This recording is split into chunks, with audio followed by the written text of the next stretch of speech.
It's a clash of titans in this high-stakes blitz battle. We have Wesley So with the white pieces, taking on the world champion Magnus Carlsen. So opens with the pawn to d4, and Carlsen responds with a classic Nimzo Indian defense setup. Both sides develop their pieces rapidly, heading for a solid, strategic middle game. The center opens up with a pawn trade on d5. Carlsen then immediately begins to generate queenside pressure, striking at the heart of white's position with pawn to sa5. Both players continue to bring their pieces into the game.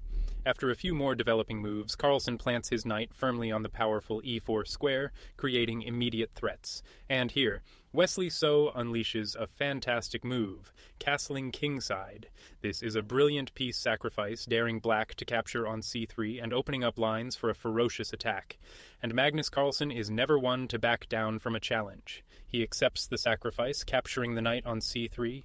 After the recapture, he grabs the pawn on c5, and the game explodes into tactical complications. Incredible, So offers another sacrifice with knight to d4. This is another brilliant, daring move, keeping the pressure on and fighting to maintain the initiative at all costs. Carlsen again accepts the challenge, taking the bishop on d3, and So's queen recaptures on d3, an excellent move and the only one that keeps the pressure on. Here's the point. If black plays bishop to d7, white's rook comes to c1, the other rook joins the fight on c8, and now pawn to f3 traps and wins a piece. But here, Magnus makes a slight inaccuracy, playing his rook to e8. This gives white a chance to seize a significant advantage. The stronger move was bishop to d7. Then, after pawn to c4, knight to c5, and queen to c2, black takes the pawn on c4, simply winning material. But in the game, it was rook to e8, letting white off the hook, and just as quickly, So returns the favor with an inaccuracy of his own, missing the strongest reply and letting the advantage slip away entirely. Queen to b5, queen takes queen on b5, knight takes queen on b5, rook to e5, pawn to f3. Instead, in the game, So plays rook to c1, and the position is suddenly equal again.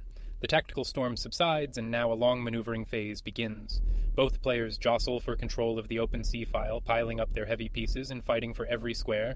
The maneuvering continues. White's queen probes on a3, and black's knight finds a beautiful outpost on c4.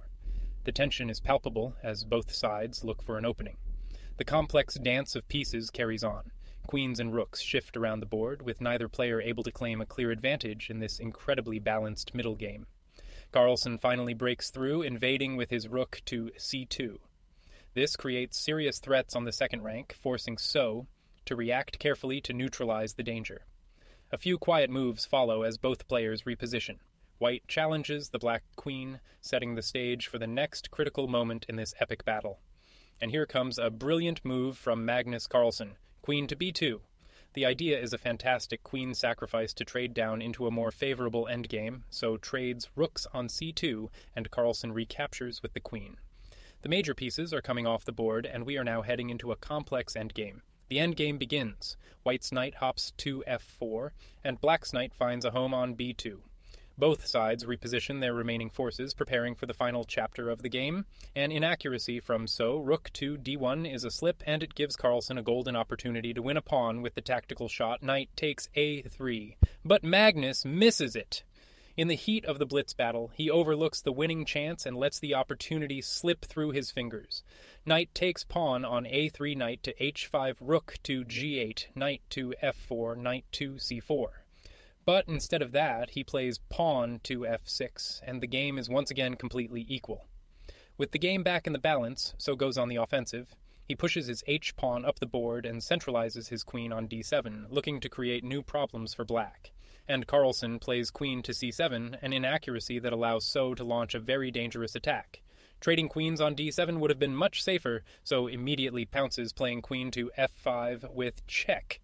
What a defense! King to g8 is a fantastic find by Carlsen, the one and only move that keeps him in the game.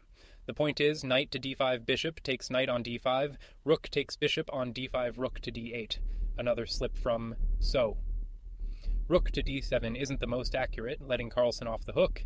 The stronger knight to d5 would have kept the pressure mounting, and Carlsen seizes the moment, playing queen to e5, challenging White's queen and completely stabilizing his position. And here it is, the decisive blunder of the game. Wesley So makes a fatal error, walking his queen right into a winning tactic for black.